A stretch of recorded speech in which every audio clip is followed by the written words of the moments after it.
ایک دن مدینہ میں ایک صحابی کا انتقال ہوا اور رسول اللہ صلی اللہ علیہ وآلہ وسلم باقی صحابہ اکرام کے ساتھ ان کے جنازہ لے کر قبرستان کی طرف جا رہے تھے، لیکن ایک آدمی چھپ چھپ کر ان کا پیچھا کر رہا تھا اور وہ آہستہ آہستہ اور اسرار طور پر آپ صلی اللہ علیہ وآلہ وسلم کے قریب ہونے کی کوشش کر رہا تھا۔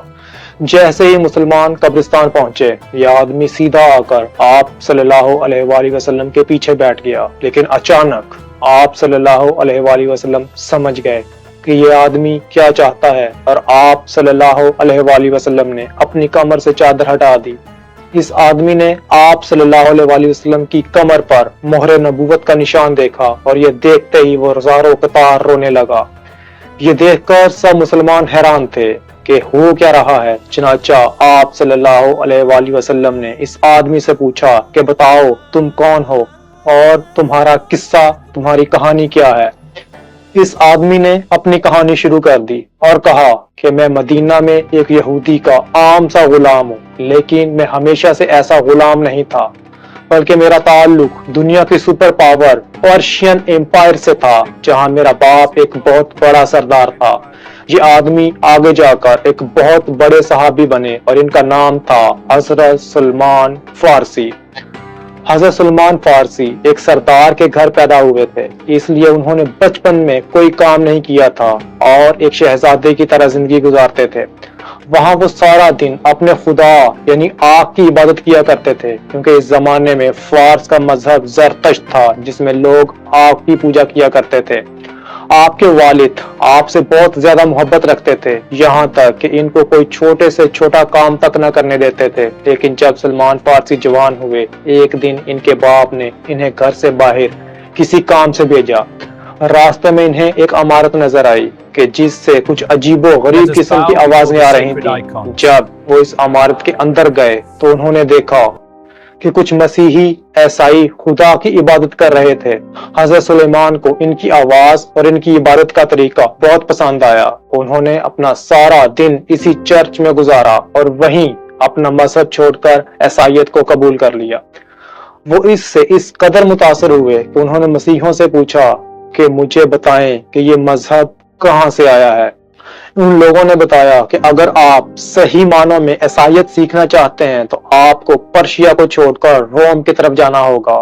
جیسے ہی سلمان فارسی واپس گھر گئے اور یہ سب کچھ اپنے باپ کو بتایا تو ان کے باپ کو اتنا غصہ آیا کہ انہیں زنجیروں سے باندھ کر ایک کمرے میں بند کر دیا، تاکہ وہ نہ تو باہر جائیں اور نہ دوبارہ کبھی کسی دوسرے مذہب کی بات کریں۔ لیکن سلمان فارسی اپنا ذہن بنا چکے تھے۔ انہوں نے کسی طرح سے زنجیریں توڑی، گھر سے بھاگے اور روم کی طرف چل پڑے۔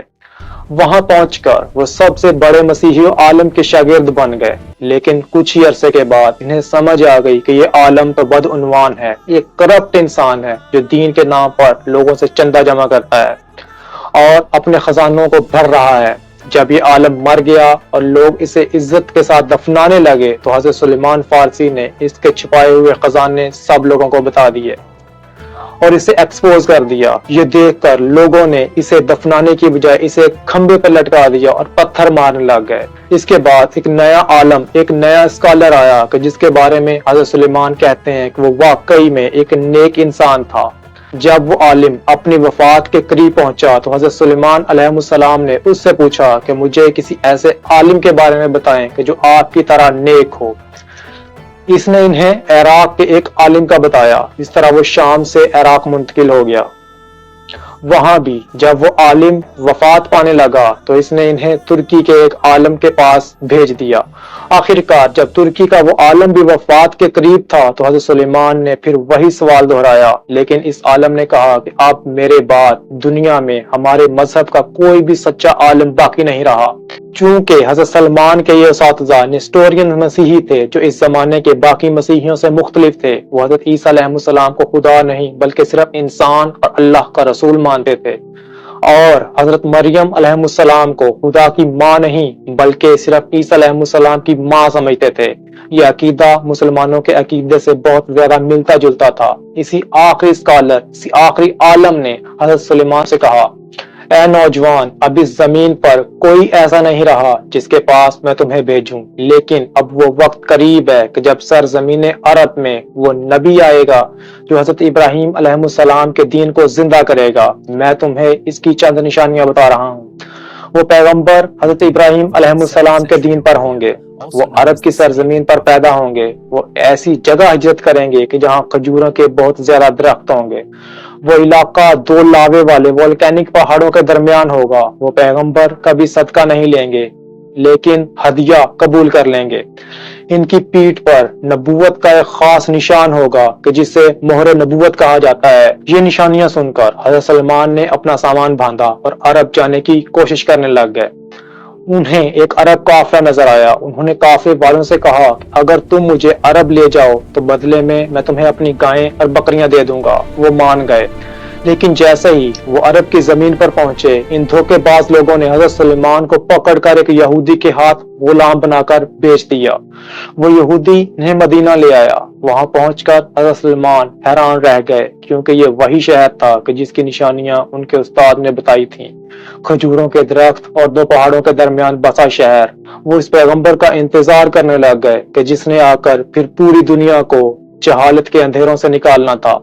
ایک دن جب وہ ایک درخت پر چڑھے کام کر رہے تھے تو ان کے مالک کا ایک دوست آیا اور غصے میں کہنے لگا کہ مدینہ کے لوگ پاگل ہو گئے ہیں، وہ ایک ایسے آدمی کے پیچھے جا رہے ہیں کہ جو مکہ سے آیا ہے اور خود کو پیغمبر کہتا ہے۔ یہ سن کر حضرت سلمان اتنے پرجوش ہوئے کہ قریب تھا کہ وہ درخت سے اپنے مالک کے سر پر گر جاتے۔ وہ نیچے اترے اور پوچھا کہ تم کیا کہہ رہے ہو؟ ان کے مالک نے انہیں ایک مکہ مارا اور کہا کہ اپنے کام سے کام رکھو۔ حضرت سلمان نے باری باری ان تمام نشانیوں کی تصدیق کی جو ان کے استاد نے بتائی تھیں۔ جب تمام نشانیاں پوری ہو چکی اور صرف 3 نشانیاں باقی رہ گئیں تو انہوں نے پہلی نشانی کو پورا کرنے کے لیے کچھ صدقے کی کھجوریں لیں اور آپ صلی اللہ علیہ وآلہ وسلم کی خدمت میں پیش کیا اور کہا کہ یہ صدقہ ہے۔ آپ صلی اللہ علیہ وآلہ وسلم نے کھانا صحابہ اکرام کو دے دیا اور خود نہیں کھایا۔ حضرت سلمان سمجھ گئے کہ پہلی نشانی پوری ہو چکی ہے۔ پھر کچھ دنوں کے بعد وہ کچھ اور کھجوریں لے کر گئے اور کہا کہ یہ ہدیہ یعنی تحفہ ہے۔ تو آپ صلی اللہ علیہ وآلہ وسلم نے ان کھجوروں کو خود بھی کھایا اور اپنے صحابہ اکرام کو بھی کھلایا۔ دوسری نشانی بھی پوری ہو چکی تھی۔ اور آخری نشانی جنازے والے دن جب آپ صلی اللہ علیہ وآلہ وسلم نے خود ہی اپنی پیٹھ سے چادر ہٹائی تو حضرت سلیمان نے وہ مہر نبوت دیکھی۔ وہ فرتے جذبات سے رونے لگے اور اسلام قبول کر لیا۔ حضرت سلمان غلامی کی وجہ سے جنگ بدر اور جنگ احد میں شریک نہ ہو سکے، لیکن پھر رسول اللہ صلی اللہ علیہ وآلہ وسلم نے ان سے فرمایا کہ اپنی آزادی کی قیمت اپنے مالک سے طے کرو۔ یہودی مالک نے بہت بھاری قیمت مانگی، 40 اوقیہ سونا اور 300 کھجور کے درخت لگانا۔ رسول اللہ صلی اللہ علیہ وآلہ وسلم نے صحابہ اکرام سے فرمایا کہ اپنے بھائی کی مدد کرو۔ حضرت عثمان اور دیگر صحابہ اکرام نے پوری رقم فراہم کر دی یہاں تک کہ وہ آزاد ہو گئے۔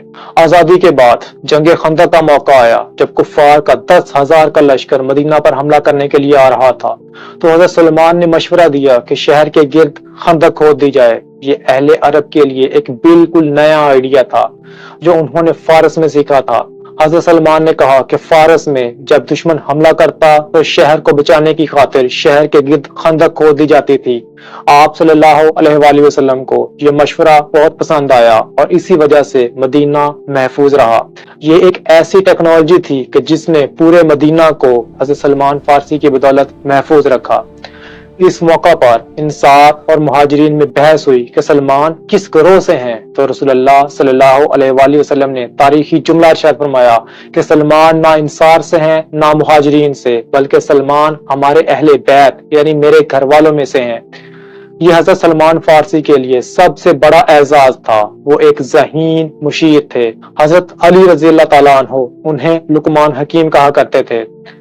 انہوں نے پہلی بار قرآن کا فارسی میں ترجمہ شروع کیا۔ وہ اپنی وفات تک اسلام کے عظیم جنرل اور مدینہ کے وفادار شہری رہے، یہاں تک کہ جب حضرت عمر رضی اللہ تعالیٰ عنہ کے دور میں فارس فتح ہوا تو حضرت سلمان اس فوج کے کمانڈروں میں شامل تھے اور انہوں نے اپنے ہی ملک کے لوگوں کو ان کی زبان میں اسلام کی دعوت دی۔ لیکن جب اہل فارس نے سلمان فارسی کی بات نہیں مانی تو سلمان فارسی نے مسلمانوں کی پوری فوج کے ساتھ پرشین امپائر یعنی سلطنت فارس کے دارالحکومت پر حملہ کر دیا اور اسے فتح کر لیا۔